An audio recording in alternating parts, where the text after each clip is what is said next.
तो दोस्तों, हमने इनऑर्गेनिक केमिस्ट्री का एक इम्पॉर्टेंट टॉपिक स्टार्ट किया था, डी ब्लॉक एलिमेंट्स और ए ब्लॉक एलिमेंट्स, जिसमें डी ब्लॉक एलिमेंट्स के कुछ महत्वपूर्ण गुणधर्म हम पहले अध्ययन कर रहे थे। अधिकांश गुणधर्मों का अध्ययन हम कर चुके हैं। कुछ छोटे छोटे और महत्वपूर्ण गुणधर्म जो डी ब्लॉक एलिमेंट्स रखते हैं, एक बार उनकी भी चर्चा हम यहाँ कर लेते हैं। अगले लेक्चर से हम डी ब्लॉक एलिमेंट्स के जो इम्पोर्टेंट कंपाउंड है उनका डिस्कशन करना स्टार्ट करेंगे। एक छोटा सा और इम्पोर्टेंट छोटी और इम्पोर्टेंट प्रॉपर्टी है डी ब्लॉक एलिमेंट्स की, वो प्रॉपर्टी ये है कि ये कॉम्प्लेक्स कंपाउंड फॉर्मेशन की टेंडेंसी रखते हैं। डी ब्लॉक के जो तत्व हैं वो संकुल यौगिक बनाने की प्रवृत्ति रखते हैं। संकुल यौगिक क्या हैं, इसका डिटेल डिस्कशन आप करते हैं। इसका डिटेल डिस्कशन आप अलग से चैप्टर है कोऑर्डिनेशन कंपाउंड, वहाँ आप करेंगे। तो संकुल यौगिकों के लिए अलग से चैप्टर भी हमारे पास है। अब डी ब्लॉक वाले संकुल यौगिकों को क्यों बना पाते हैं, उसके पीछे का मैं कारण बता देता हूँ। ये संकुल यौगिक कौन बनाते हैं, उसके लिए क्या उसकी विशेषता होनी चाहिए, क्या उसके गुणधर्म होनी चाहिए, वो आपको पता होना। संकुल यौगिकों में क्या होता है, एक केंद्रीय धातु आयन होता है। इस केंद्रीय धातु आयन जिसके ऊपर कुछ धनावेश रहेगा, इस केंद्रीय धातु आयन से बहुत सारे लिगेंड आकर के और अपने लोन पेयर इस केंद्रीय धातु आयन के रिक्त कक्षकों में स्थानांतरित करते हैं। लिगेंड अपना लोन पेयर इस केंद्रीय धातु आयन के रिक्त कक्षक में ट्रांसफर करता है और इससे संकुल यौगिक का निर्माण होता है। ठीक है। अब संकुल यौगिक को बनाने के लिए ये जो केंद्रीय धातु आयन कर सकता है, तो उसमें क्या क्या विशेषता होनी चाहिए इस धातु आयन में, तभी यह संकुल का काम कर पाएगा, संकुल का निर्माण कर पाएगा। तो जो सबसे पहली और महत्वपूर्ण विशेषता है वो तो यह है कि इस केंद्रीय धातु आयन के पास इस लिगेंड के लोन पेयर या एकाकी इलेक्ट्रॉन युग्म को रखने के लिए कम ऊर्जा के रिक्त कक्षक होना जरूरी है। अगर इसके पास रिक्त कक्षक नहीं होंगे तो फिर ये लिगेंड के लोन पेयर को कहाँ पर रखेगा। तो केंद्रीय धातु परमाणु या केंद्रीय धातु आयन के पास कम ऊर्जा के रिक्त कक्षक हो, ज्यादा ऊर्जा वाले होंगे और ज्यादा ऊर्जा वाले कक्षकों में इलेक्ट्रॉन दे दिए तो ये तो अस्थायी हो जाएगा। ज्यादा ऊर्जा वालों में ट्रांसफर नहीं, कम ऊर्जा वालों में करना है। तो हमें ये ध्यान रखना होगा कि संकुल यौगिक का निर्माण वही कर सकते हैं जिनके पास निम्न ऊर्जा कम ऊर्जा वाले निम्न ऊर्जा वाले रिक्त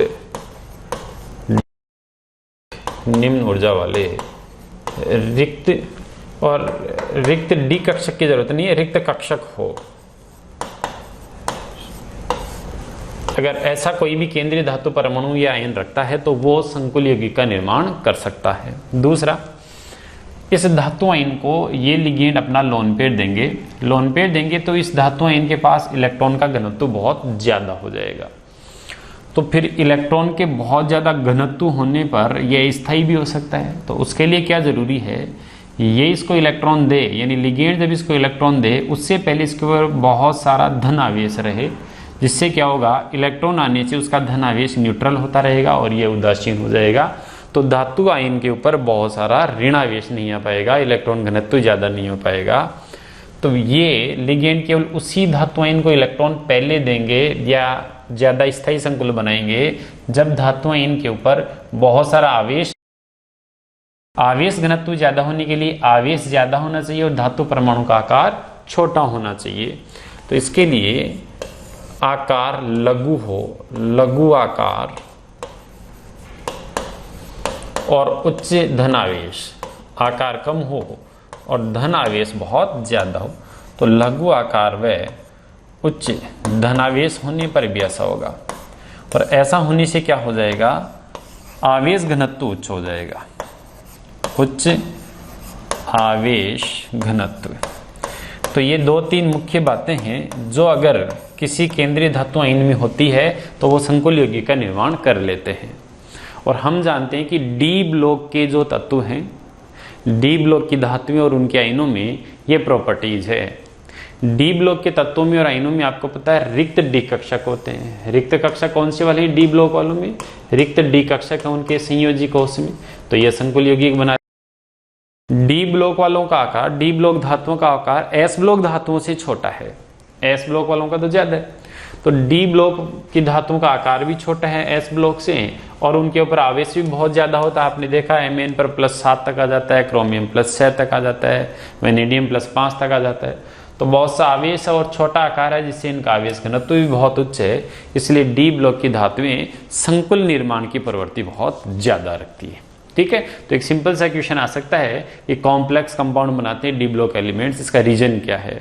और ऑप्शन में जो भी कुछ हो तो उन्हें हमें ये ध्यान रखना है, ये खास बातें होंगी तो ही संकुल बना पाएंगे। एस ब्लॉक वाले संकुल नहीं बना पाते, सोडियम, पोटेशियम, सीजियम, इनके बहुत कम संकुल आप देखोगे। क्यों देखोगे? क्योंकि उनके पास बाह्यतम कोश में जो है वो कम ऊर्जा वाले कक्षक उपलब्ध नहीं होते। इसके अलावा उनका आकार अपनी आवर्ती सबसे ज्यादा होता है, आवेश भी बहुत ज्यादा नहीं आता एस ब्लॉक वालों पर। बस 2, तो एस ब्लॉक की धातुएं संकुल निर्माण में कम रुचि लेती है, डी ब्लॉक की धातुएं, ए ब्लॉक की धातुएं अधिक वरीयता से संकुल निर्माण की जो संकुल निर्माण उसमें इंटरेस्ट शो करती है। उसके बाद में अब मैं अगली प्रॉपर्टी की ओर बढ़ता हूं। दूसरी प्रॉपर्टी है कैटालाइटिक प्रॉपर्टी। डी ब्लॉक के तत्व बहुत अच्छे उत्प्रेरक है, उत्प्रेरकीय गुणधर्म इनमें बहुत अच्छा है। अब उत्प्रेरकीय जो गुणधर्म है ये क्या है, पहले तो हम ये समझें, और डी ब्लॉक वाले ही अच्छे उत्प्रेरक क्यों है फिर हम वो समझें। तो उत्प्रेरक क्या है ये तो आप बहुत अच्छे से जानते हैं, मैं एक सिंपल सी बात बता देता हूँ। कोई भी जो रिएक्टेंट है, इस रिएक्टेंट को प्रोडक्ट में बदलना होता है। रिएक्टेंट जब प्रोडक्ट में बदल रहा होता है तो इसकी एक स्पेशल रेट होती है, एक स्पीड इस रिएक्शन की हुआ करती है, जिसे हम बोलते हैं रेट ऑफ द रिएक्शन। तो इस रिएक्शन की रेट होती है, जिस पर्टिकुलर रेट से कन्वर्ट हो रहे होते हैं।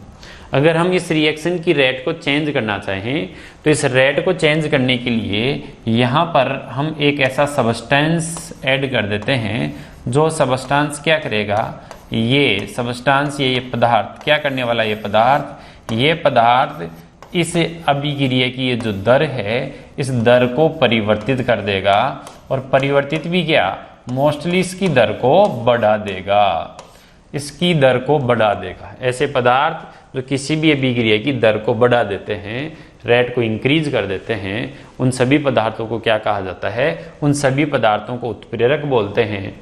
और रेट का बढ़ जाना, इस क्रिया को, ये जो प्रोसेस हो रही है, इस प्रोसेस को उत्प्रेरण बोलते हैं।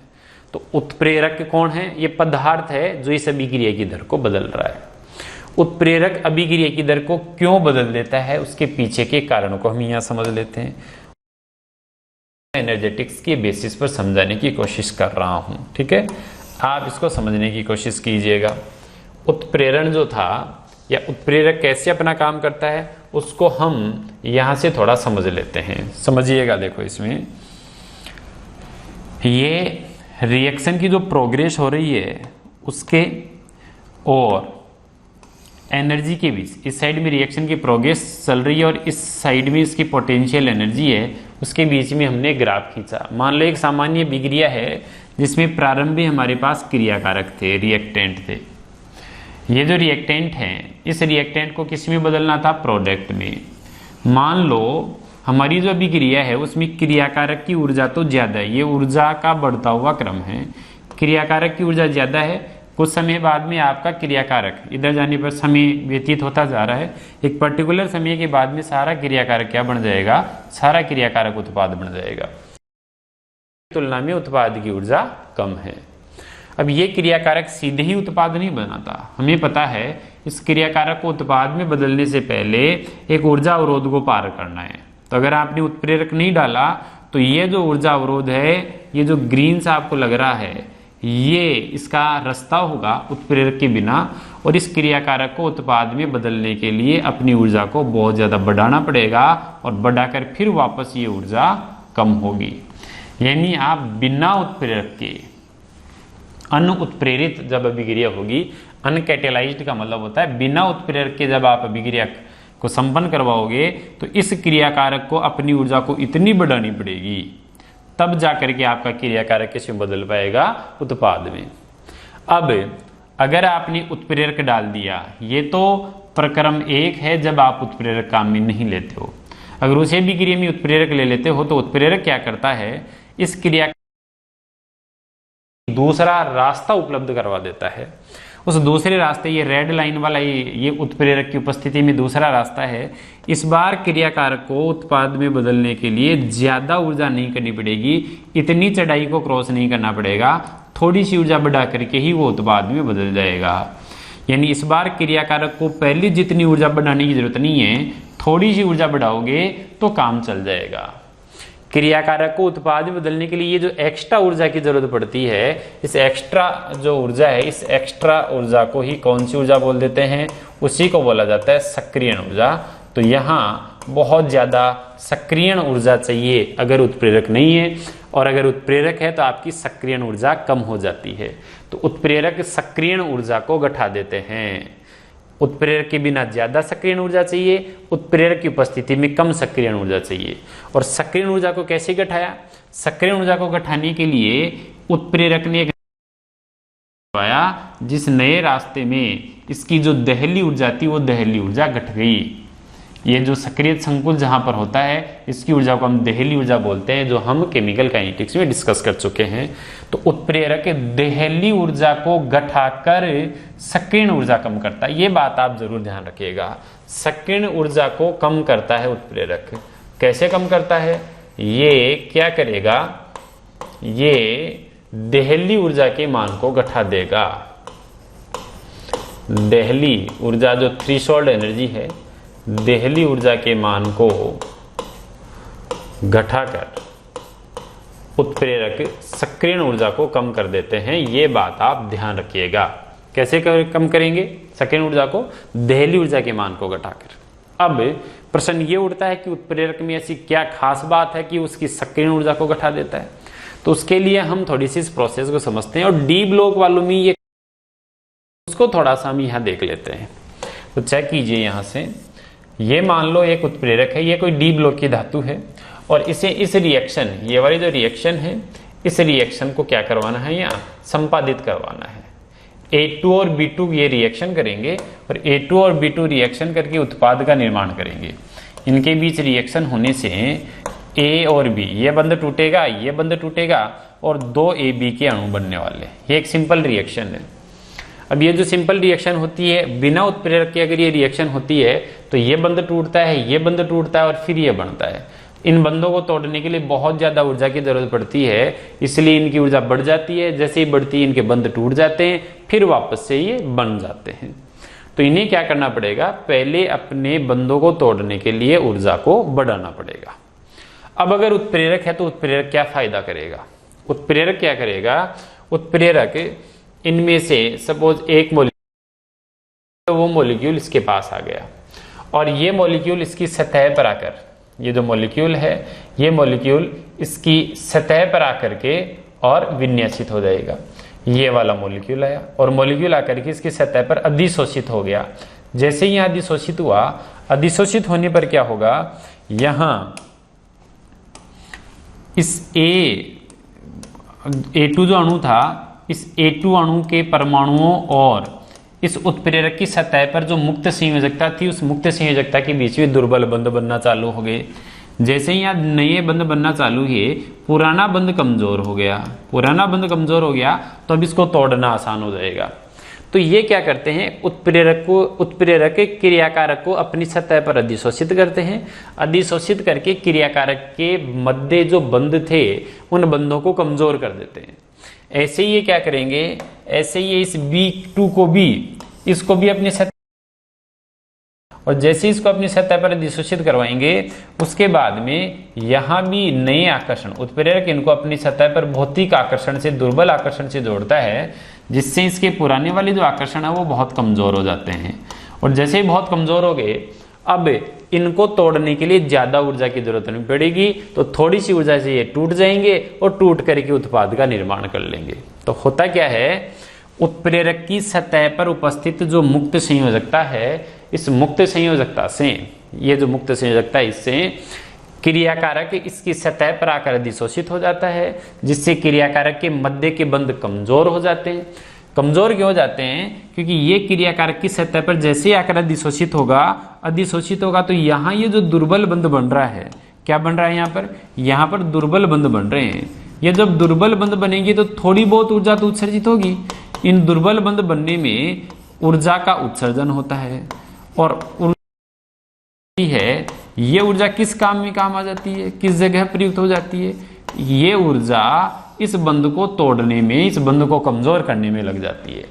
तो उत्प्रेरक क्रियाकारक को अपनी सतह पर अधिशोषित करते हैं, जिससे यहाँ कुछ दुर्बल बंध क्रियाकारक के अणु और उत्प्रेरक की मुक्त संयोजकता के बीच में दुर्बल बंध बनते हैं, जिससे ऊर्जा का उत्सर्जन होता है। इस उत्सर्जित ऊर्जा से क्रियाकारक के अणुओं के मध्य के बंध कमजोर हो जाते हैं और कमजोर हो जाते हैं तो फिर ज्यादा सक्रियण ऊर्जा की जरूरत नहीं पड़ती है। इसलिए ये निम्न सक्रियण ऊर्जा का एक नया और वैकल्पिक पथ उपलब्ध करवा देते हैं। ठीक है, अब डी ब्लॉक वाले अच्छे उत्प्रेरक, ये जो उत्प्रेरक होते हैं ये मोस्टली कौन सी ब्लॉक वाले होते हैं? ये डी ब्लॉक वाले होते हैं। डी ब्लॉक वाले बहुत अच्छे उत्प्रेरक क्यों हैं? डी ब्लॉक वाली इसलिए बहुत अच्छे उत्प्रेरक है क्योंकि इनकी सतह पर अनेक मुक्त संयोजकता पाई जाती है। बड़ा अच्छा सा क्वेश्चन आता है, इस क्वेश्चन का सॉल्यूशन आपको पता होना चाहिए। डी ब्लॉक वाली अच्छी उत्प्रेरक है क्योंकि इनकी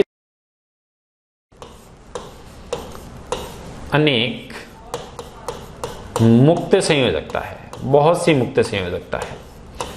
तो बहुत सी संयोजकता होने पर बहुत सारी क्रियाकारक के अणुओं को अपनी सतह पर जोड़ लेंगे और तेजी से ये रिएक्शन करवाना चालू कर देंगे। तो डी ब्लॉक वाले अच्छे उत्प्रेरक इसलिए क्योंकि इनकी सतह पर बहुत ये संयोजकताएं बहुत ज्यादा है। दूसरा, ये क्रियाकारक के अणु के साथ जुड़ करके कॉम्प्लेक्स बनाते हैं। कॉम्प्लेक्स बना करके, संकुल बना करके उस एक जटिल सा संकुल बना लिया और क्रियाकारक के अणुओं के अंदर के जो बंध उनको कमजोर करते हैं, जिससे अभिक्रिया आसान हो जाती है।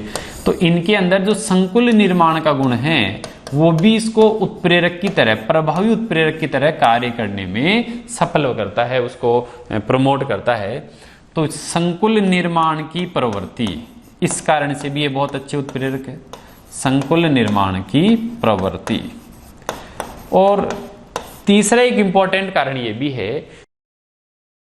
परिवर्तनशील संयोजकता प्रदर्शित करते हैं। डी ब्लॉक वाले क्या करते हैं? परिवर्तनशील संयोजकता प्रदर्शित करते हैं, जिससे ये रेडॉक्स अभिक्रियाओं को उत्प्रेरित कर पाते हैं। अभी एक एग्जांपल से मैं बताता हूं। डी ब्लॉक के तत्व परिवर्तनशील संयोजकता प्रदर्शित करते हैं। परिवर्तनशील संयोजकता प्रदर्शित, तो परिवर्तनशील संयोजकता प्रदर्शित करते हैं। इस कारण से भी ये बहुत ही बेहतरीन क्या है? बहुत ही बेहतरीन उत्प्रेरक है। ठीक है, तो उत्प्रेरक होने के लिए क्या क्या होना जरूरी था? सतह पर मुक्त संयोजकता होना, संकुल बनाने की प्रवृत्ति होना और परिवर्तनशील संयोजकता प्रदर्शित करना। ये तीन क्वालिटी होना जरूरी है। अगर एग्जाम में ऑप्शन में इनमें से कुछ एक होता है तो हम उसे मार्क जरूर करेंगे। परिवर्तनशील संयोजकता से क्या फायदा होगा? देखो, सतह पर मुक्त संयोजकता और संकुल बनाने की प्रवृत्ति से तो क्या फायदा होगा? मुक्त संयोजकता होगी तो ये आकर जुड़ जाएगा, जुड़ेगा तो संकुल बनेगा, तो अंदर के बंध कमजोर हो जाएंगे और कमजोर हो जाएंगे तो फिर ये आसानी से क्रिया करके उत्पाद बना लेंगे। तो परिवर्तन मुक्त संयोजकता और संकुल का तो अपने खेल समझ में आया, लेकिन ये परिवर्तनशील संयोजकता का क्या फायदा है? वो फायदा मैं यहाँ पर एक रिएक्शन से समझाता हूं। अगर हम परऑक्सो डाइसल्फेट की बात करें, परऑक्सो डाइसल्फेट की क्रिया आयोडाइडाइन से करवा दें। किससे करवा दें? आयोडाइडाइन से। तो यहां पर क्या होता है, इस आयोडाइडाइन के इलेक्ट्रॉनों को इस परऑक्सो डाइसल्फेट का जो ऑक्सीजन है ये ले लेता है और लेकर के आयोडाइड को तो किसी बदल देगा आयोडीन में। समझ में आई कहानी? दो आयोडाइडाइन है, दो इलेक्ट्रॉन निकल करके चले जाएंगे, दो ऑक्सीजन उनको मिल जाएंगे, तो एक तो I2 बन जाएगा और इसके अलावा दो बन जाएंगे सल्फेट के मॉलिक्यूल्स, सल्फेट के आयन, सॉरी। तो क्या होता है, जब परऑक्सो डाइसल्फेट और आयोडाइड की रिएक्शन होती है तो आयोडाइड के इलेक्ट्रॉन परऑक्सो डाइसल्फेट को मिलते बनते हैं। ये रिएक्शन चल रही होती है। ये रिएक्शन बहुत ही स्लो चलती है, रेडॉक्स रिएक्शन है जो बहुत ही स्लो है, क्योंकि इसके लिए एक्टिवेशन एनर्जी बहुत ज्यादा होना जरूरी है। आयोडाइड को ये कहीं नहीं भाई इसको इलेक्ट्रॉन दे दे, तो इसको इलेक्ट्रॉन देने के लिए आयोडाइड को अपनी एनर्जी बहुत बढ़ानी पड़ती है। एक हाई एनर्जी वाले जो बैरियर उसको क्रॉस करके जाना पड़ता है। इसका वैकल्पिक पथ क्या है? वैकल्पिक पथ यह है कि आप इस इलेक्ट्रॉन को डायरेक्ट मत दो, एक मीडिएटर रख लो जिसको हम कैटलिस्ट कहते हैं।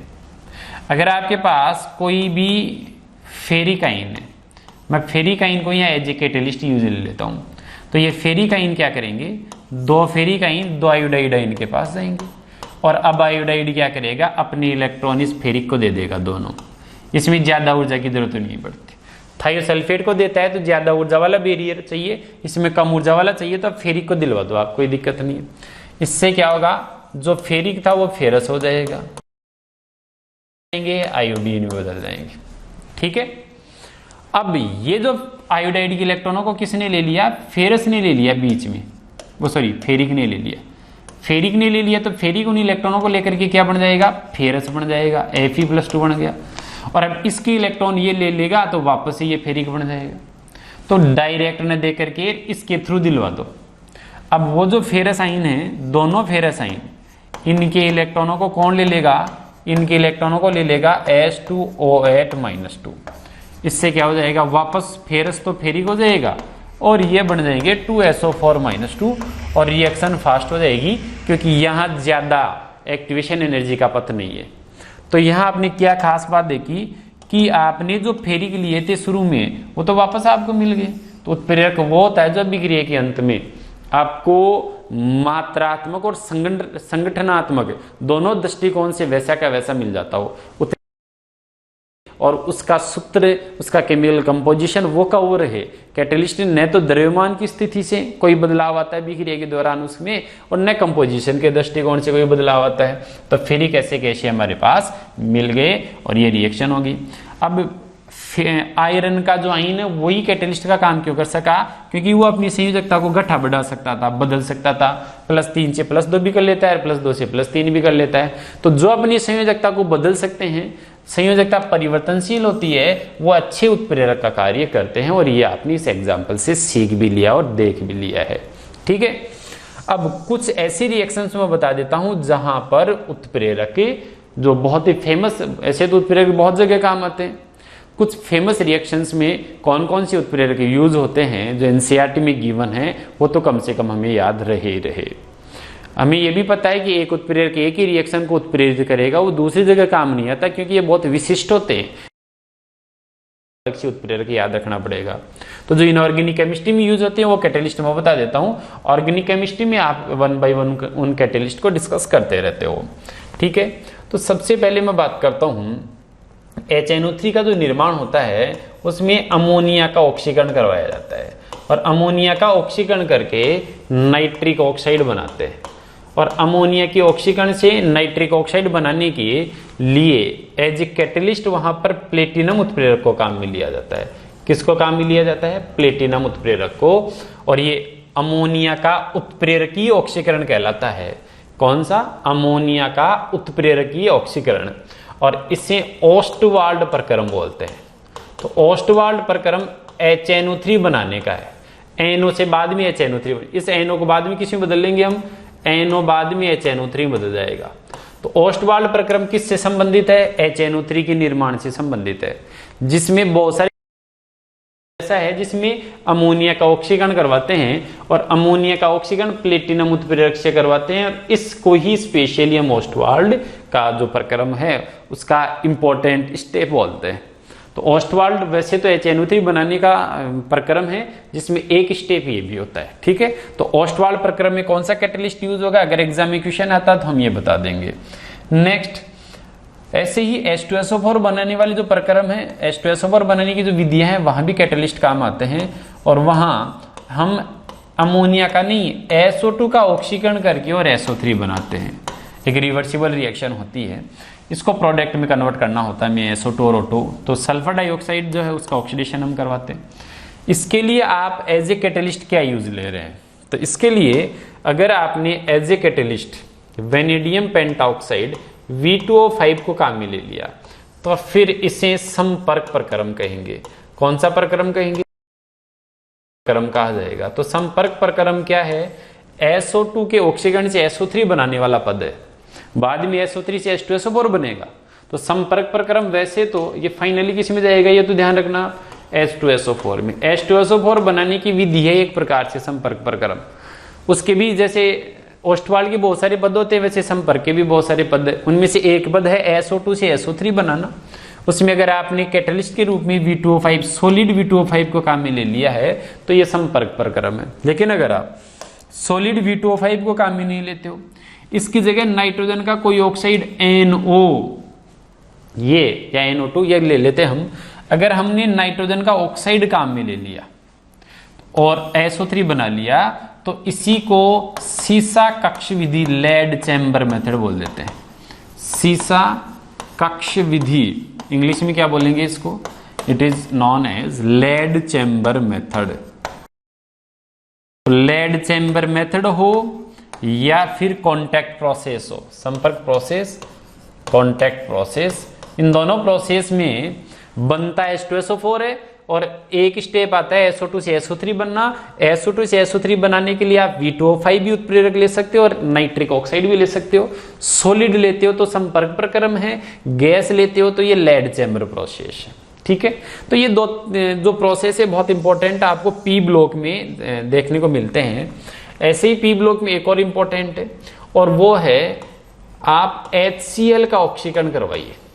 ठीक है, HCl का ऑक्सीकरण करवाओगे तो इसमें क्या बन जाएगा, हमको क्लोरीन मिल जाएगी और H2O बन जाएगा। तो क्लोरीन के निर्माण का एक बहुत ही फेमस स्टेप है और क्लोरीन के निर्माण के लिए यहाँ पर हम काम में ले लेते हैं CuCl2 उत्प्रेरक, क्यूप्रिक क्लोराइड।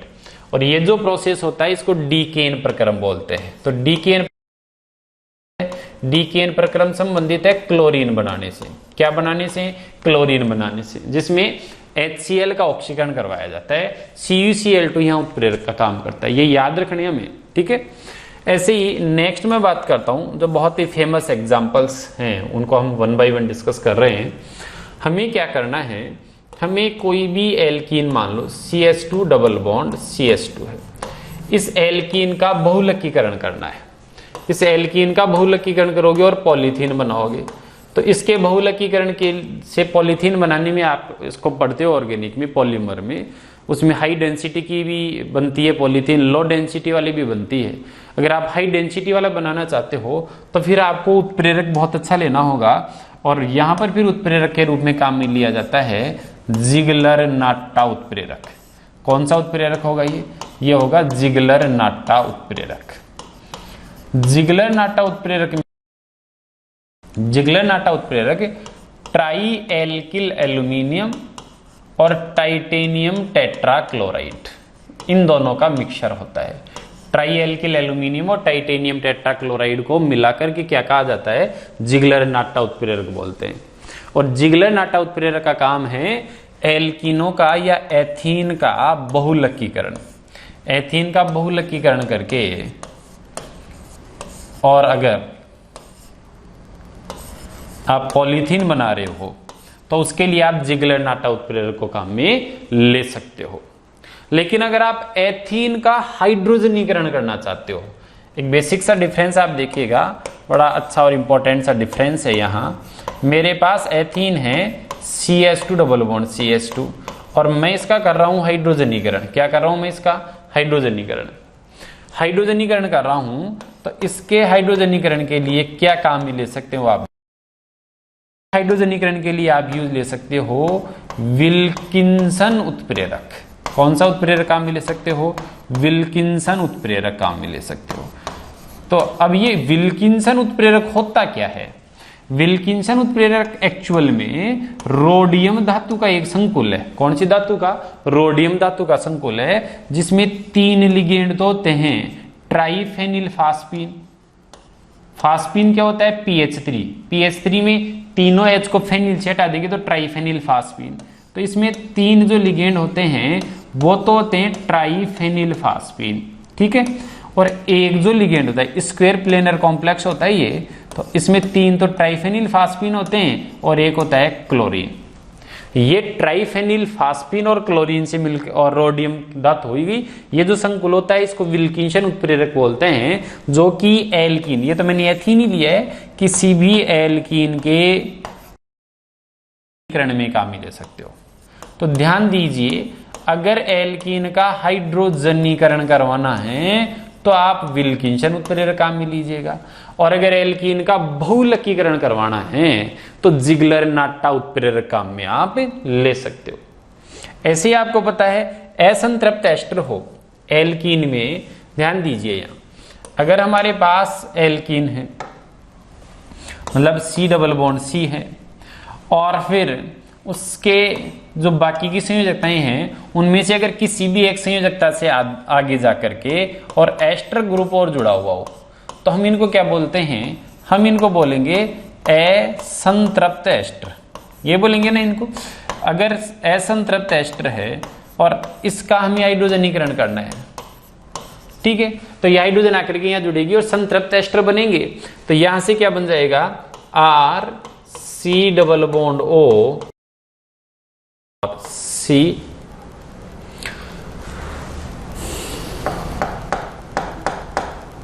इस साइड से भी आप कर सकते हो इसको।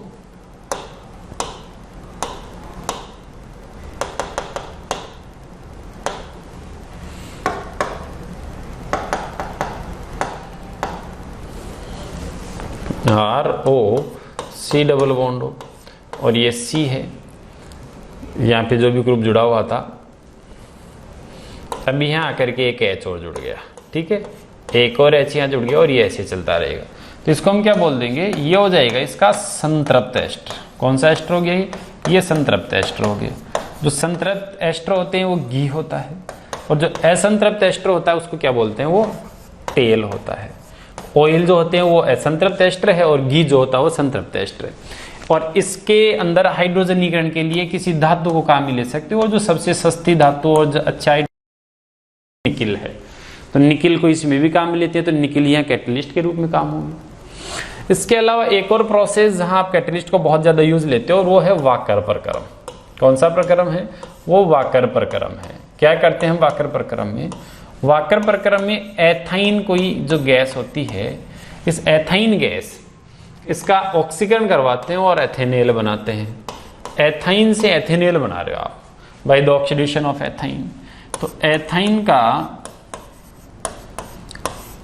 ऑक्सीकरण करके आप एथेनेल बना रहे हो, तो इसके लिए अगर आप PDCl2 उत्प्रेरक को काम में लेते हो, किसको, PDCl2, तो इसको कौन सा प्रक्रम बोल देते हैं हम, इसको वाकर प्रक्रम कह दिया जाता है। तो ये कुछ ऐसे स्पेशल एग्जांपल्स मैंने बताए हैं जिनके कैटलिस्ट हमें उसके नाम के साथ याद रखने हैं। बहुत ज़्यादा जो चलते हैं क्वेश्चंस एग्जाम में आते हैं, निकिल का भी बहुत पूछा जाता है, घी से तेल बनाने में विल्किंसन और जिगलर नाटा हाइड्रोजनीकरण के लिए कौन सा लेंगे और बहुलकीकरण के लिए कौन सा लेंगे, वहां से क्वेश्चन आता है। डीकेन प्रक्रम के लिए CuCl2 हम यहाँ यूज ले लेते हैं। सीसा कक्ष विधि, कॉन्टैक्ट प्रोसेस, ऑस्टवाल्ड प्रोसेस, ये सारी प्रोसेस के कैटलिस्ट हमें पता होना बहुत जरूरी है। समझ में आ गई कहानी। तो यह आपने यहाँ देख ली क्या, कैटेलाइटिक प्रॉपर्टी। और कैटलिस्ट क्यों रिएक्शन को फास्ट कर देते हैं, क्योंकि ये एक्टिवेशन एनर्जी को घटाते हैं। तो ये 2-3 इंपॉर्टेंट बातें आपको पता होना जरूरी थी। अब हम बात करते हैं अगला इंटरस्टिशियल कंपाउंड्स की। अंतराकाशी यौगिक, डी ब्लॉक के तत्व बहुत अच्छे अंतराकाशी यौगिकों का निर्माण करते हैं। अब एक्चुअल में अंतराकाशी यौगिक क्या होते हैं वो आप देखिए। अंतराकाशी यौगिक रियल में है क्या, तो जब डी ब्लॉक की धातुओं में पैकिंग होती है, जब वो ठोस बनते हैं तो उसमें धातु के परमाणु बिल्कुल पास पास आकर के, बीच में जगह नहीं बचे, बिल्कुल पास पास आकर के सेट होते हैं। लेकिन धातु के परमाणु जो हैं वो गोलाकार के होने के कारण बहुत पास आते तो भी बीच बीच में जगह तो रह जाएगी। निबिड़ संकुलित होते हैं, ये क्लोजेस्ट पैक होते हैं, बट क्लोजेस्ट पैक होने के बाद भी उस धातु क्रिस्टल के अंदर धातु परमाणुओं के बीच खाली जगह रह जाती है। जैसे ये जो गोले थे ये धातु के परमाणु थे और उनके बीच में ये खाली जगह रह रही है। उनके बीच में ये जो खाली जगह बच जाती है, इस खाली जगह को कहा जाता है अंतराकाशी स्थल। क्या बोलेंगे इनको, ये खाली जगह अंतराकाशी स्थल कहलाती है। और अंतराकाशी स्थल में ये जिस साइज के ये छोटी छोटी छिद्र होती है इसके अंदर अंतराकाशी स्थल होते हैं, उस साइज से कम साइज वाले परमाणु इसमें सेट हो जाते हैं। जैसे रेड कलर के आपको दिख रहे हैं ना, ये छोटे छोटे परमाणु इनके बीच में आकर के और फंस सकते हैं। ये छोटे छोटे परमाणु जब इस धात्विक क्रिस्टल के अंतराकाशीय स्थल में आकर के जगह ले लेते हैं, उसके बाद ये जो यौगिक बन जाता है, इस यौगिक को ही अंतराकाशीय यौगिक बोलते हैं। तो अंतराकाशीय यौगिक क्या हो गए? हमें पता है कि डी ब्लॉक की धातुओं का जो जालक होता है, उस जालक में धातु परमाणु निबिड़ संकुलित रहते हैं, क्लोजेस्ट पैक रहते हैं। लेकिन निबिड़ संकुलित मतलब बहुत पास पास पैक रहते हैं, फिर भी उनके बीच में छोटे छोटे रिक्त स्थान रह जाते हैं। इन रिक्त स्थानों को अंतराकाशीय स्थल कहते हैं। इन रिक्त स्थान में छोटे छोटे आकार के परमाणु आकर के स्थान ग्रहण कर लेते हैं। अब बनने वाली यौगिक को अंतराकाशीय यौगिक कहते हैं। अब छोटे परमाणु कौन हो सकते हैं? तो सबसे छोटा परमाणु कौन है? हाइड्रोजन है। तो हाइड्रोजन आकर के रह सकता है। हाइड्रोजन के बाद में कौन आ गया? हीलियम। वो तो बड़ा हो गया क्योंकि उत्कृष्ट गैस के परमाणु बड़े होते हैं। फिर दूसरे आवर्त में हो, देखो हाइड्रोजन आकर के इसमें सेट हो सकता है, ध्यान रखना, ठीक है। फिर उसके आगे दूसरे आवर्त में हो, लिथियम नहीं आ सकता क्योंकि बड़ा है। लिथियम से छोटा बेरिलियम, लेकिन वो इतना छोटा नहीं कि इसमें आ जाए। उससे भी छोटा बोरोन है, वो आ जाएगा इसमें। उससे भी छोटा कार्बन है, वो आ जाएगा इसमें। उससे छोटा नाइट्रोजन है, वो भी आ जाएगा उसमें। उससे छोटा ऑक्सीजन है, लेकिन इसको इसमें नहीं लाना है। क्यों नहीं लाना? क्योंकि ऑक्सीजन की विद्युत ऋणता बहुत ज्यादा है, क्रियाशील होता है ऑक्सीजन। तो इन धातुओं से क्रिया करके ऑक्साइड बना देगा। तो ऑक्सीजन और फ्लोरीन और छोटे थे, लेकिन इनको नहीं लाएंगे क्योंकि ये बहुत क्रियाशील है, अंदर क्रिया करके यौगिक बना लेंगे। ये परमाणु जो अंदर जा रहे हैं ना, वो केवल अंतराकाशीय स्थल में स्थान ग्रहण करेंगे, क्रिया नहीं करेंगे। तो इनमें जो छोटे छोटे परमाणु वो कौन कौन आ सकते हैं? या तो हाइड्रोजन आएगा, या बोरोन, या कार्बन, या नाइट्रोजन, और कोई नहीं आएगा। तो अंतराकाशीय स्थल में हाइड्रोजन, बोरोन और नाइट्रोजन ये अपना स्थान ग्रहण कर लेते। अगर हाइड्रोजन आ जाएगा तो अंतराकाशीय हाइड्राइड, बोरोन आ जाएगा तो अंतराकाशीय बोरोइड, कार्बन आ जाएगा तो अंतराकाशीय कार्बाइड, और नाइट्रोजन अंदर चला जाएगा तो अंतराकाशीय नाइट्राइड उसको कहेंगे। अब ओके, अब अगर ये वाले परमाणु अंदर चले गए तो इस अंतराकाशीय यौगिक की क्या क्या विशेषता आने वाली है? सबसे पहली विशेषता तो यह आने वाली है कि इसमें कितने हाइड्रोजन अंदर जाकर के स्थान ग्रहण करेंगे, कितने बोरोन अंदर जाकर के स्थान ग्रहण करेंगे, उसका कोई संगठन स्थिर नहीं होता, इसलिए इसका कोई सूत्र नहीं लिख सकते। तो अंतराकाशीय जो यौगिक होते हैं ये निश्चित रासायनिक संगठन नहीं रखते, इसलिए असमीकरणमितीय होते हैं। रस समीकरणमितीय,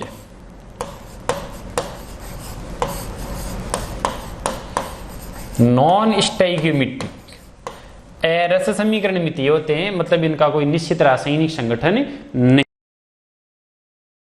इसमें अंदर जाकर के परमाणु बैठेगा, ये कोई क्रिया नहीं करेगा, मतलब ये न कोई आयनिक यौगिक होते और नहीं कोई सहसंयोजी यौगिक होते, न तो आयनिक और न सहसंयोजी। रिएक्शन नहीं होती, ये परमाणु वापस बाहर आकर काम में ले सकती हो, स्टोर करने में काम आता है। हाइड्रोजन को अंदर ले जाकर के स्टोर कर लिया, हाइड्रोजन ज्वलनशील होती है तो धातु के क्रिस्टल के अंदर स्टोर कर लिया, क्या दिक्कत है। और आपको पता होना चाहिए पैलेडियम धातु का क्रिस्टल तो इतना होता है कि अपने आयतन से 1000 गुना ज्यादा हाइड्रोजन को अपने अंदर स्टोर कर लेता है। बहुत अच्छा दिशोषक है हाइड्रोजन का, तो मैं पैलेडियम। हाइड्रोजन अंदर रिएक्शन नहीं करेगी, चुपचाप केवल अपने आंतरिक स्थल जो थे उनके अंतराकाशीय स्थलों में स्थान ग्रहण करेगी। तो न तो आयनिक होते हैं और न सहसंयोजी, और न ही सहसंयोजी। आ रही कहानी समझ में? ये आयनिक भी नहीं होंगे और ये सहसंयोजी भी नहीं होंगे। और आगे की कहानी मैं बताता हूं। जैसे ही इसके अंदर जाकर के अपना स्थान ग्रहण करेगा तो अंदर जाने के बाद धातु पहले जितनी आघात वर्धनीय थी उससे भी ज्यादा हो जाएगी, पहले धातु जितनी तन्य थी उससे भी ज्यादा तन्य हो जाएगी। समझ आएगी? तनन जो सामर्थ्य है इसका, जो लचीलापन है इस क्रिस्टल का, लचीलापन निश्चित रूप से क्या होगा? घटेगा। इसकी जो आघात वर्धनीयता थी वो निश्चित रूप से थोड़ी सी घटेगी, लेकिन तनन जो सामर्थ्य थी, टेंसाइल जो स्ट्रेंथ थी वो बढ़ जाएगी। तो इससे क्या होगा? इस धातु में आघात वर्धनीय होती है, तो इस धातु की आघात वर्धनीयता व जो लचीलापन है वो तो कम हो जाएगा, लचीलापन ये तो कम होगा, लेकिन इसकी जो तनन सामर्थ्य है, टेंसाइल स्ट्रेंथ है, वो बढ़ जाएगी, तनन सामर्थ्य बढ़ जाएगी। मतलब आप इसको खींचोगे तो टूटेगी नहीं, है रेजिस्ट हो जाएगी, स्ट्रेच करोगे तो फिर ब्रेक नहीं होगी, तो तनन सामर्थ्य बढ़ जाएगा। ओके, ये धातु पहले जितनी कठोर थी, अब अंतराकाशीय यौगिक बनने के बाद में इसमें ये अंदर चलेगी, उसके बाद में इसकी कठोरता और ज्यादा हो जाएगी। तो कठोरता और गलनांक क्वथनांक बहुत ज्यादा हो जाएंगे। कठोरता व गलनांक क्वथनांक ये उच्च हो जाएंगे। इस धातु के गलनांक क्वथनांक उच्च हो जाएंगे, कठोरता बढ़ जाएगी। समझ में आ गई ये कहानी। ऐसे ही और आगे की कहानी आप देखिए, इनकी जो रासायनिक सक्रियता थी, धातुएं जितनी जिस स्पीड से पहले रिएक्शन करती थी, जिस इंटेंसिटी के साथ पहले रिएक्शन करती थी, वैसे अब नहीं करेगी। रासायनिक क्रियाशीलता में कमी आ जाएगी, इस धातु की रासायनिक सक्रियता घट जाएगी। ये जरूर है, रासायनिक सक्रियता में कमी आ जाएगी जब वो अंतराकाशीय यौगिक बना लेगा। और सबसे इंपॉर्टेंट बात, धातुएं विद्युत की चालक होती है। अंतराकाशीय यौगिक बनने के बाद में भी धातुओं की विद्युत चालकता पहले जितनी रहेगी, यानी धात्विक चालकता यहाँ पर सुरक्षित रहने वाली है। तो हम ये लिख सकते हैं कि धात्विक चालकता सुरक्षित रहती है। धात्विक चालकता सुरक्षित रहती है। तो ये सब ये अंतराकाशीय यौगिकों के महत्वपूर्ण गुणधर्म हैं। इनमें से सीधा क्वेश्चन आ जाता है कई बार स्टेटमेंट का कि उनकी क्या क्या प्रॉपर्टीज है। ये इंटरस्टिशियल कंपाउंड्स की बात होगी, अंतराकाशीय यौगिकों की बात होगी। डी ब्लॉक धातुओं का एक और महत्वपूर्ण गुणधर्म जो हम बात करें वो है एलॉय फॉर्मेशन, यानी मिश्र धातु का निर्माण। ठीक है, ये मिश्र धातु का बहुत अच्छे तरीके से निर्माण कर पाती है। अब मिश्र धातु क्या होती है, पहले तो हम इसके बारे में बात करें।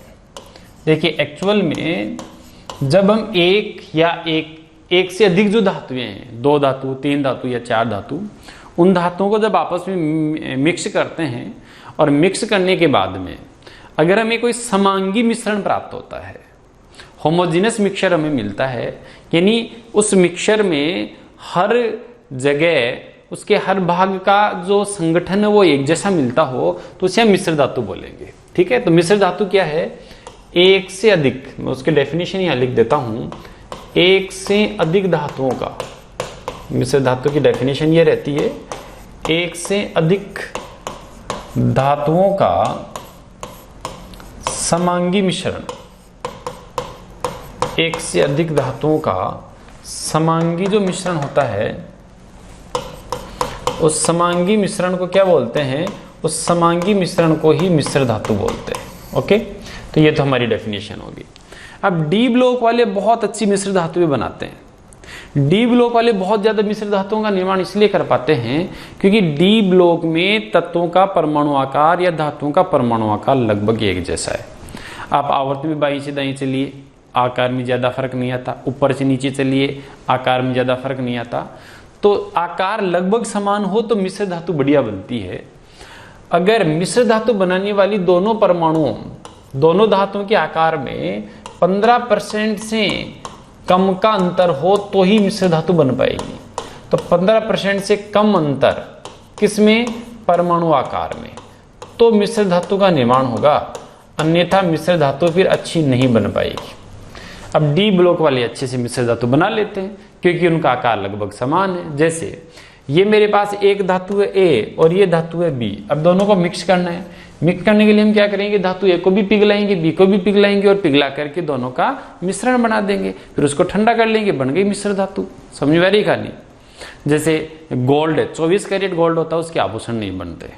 अब उसमें में अशुद्धि मिलानी होती है, तो अशुद्धि में हम कोई दूसरी धातु जैसे चांदी की अशुद्धि मिला देते हैं या कॉपर, मुख्यतः कॉपर या चांदी की अशुद्धि उसमें मिला दी जाती है। तो 24 कैरेट की जगह 22 कैरेट 20 कैरेट का सोना हो जाता है और उससे हम आभूषण बना लेते हैं। तो वो क्यों बन पाता है, क्योंकि चांदी और कॉपर या फिर चांदी और गोल्ड और कॉपर, गोल्ड और सिल्वर, उनकी जो परमाणु आकार वो लगभग एक समान है। तो वो क्या करते हैं, वो ये करेंगे, जैसे इन दोनों को मिक्स करेंगे तो इस परमाणु के जालक में से कोई, ये जो परमाणु है, इस परमाणु के जालक में से कोई एक परमाणु हट जाएगा और उसी के साइज का होता है दूसरे धातु का परमाणु, तो वो दूसरा परमाणु आकर के इस जालक में सेट हो गया, ये लो बन गई मिश्र धातु। समझ में आ गई कहानी। मान लो ये वाला यहाँ से हट गया, तो अगर ये यहाँ से हट गया तो उसकी जगह इसमें से निकल करके और ये आकर के यहाँ से हट हो गया।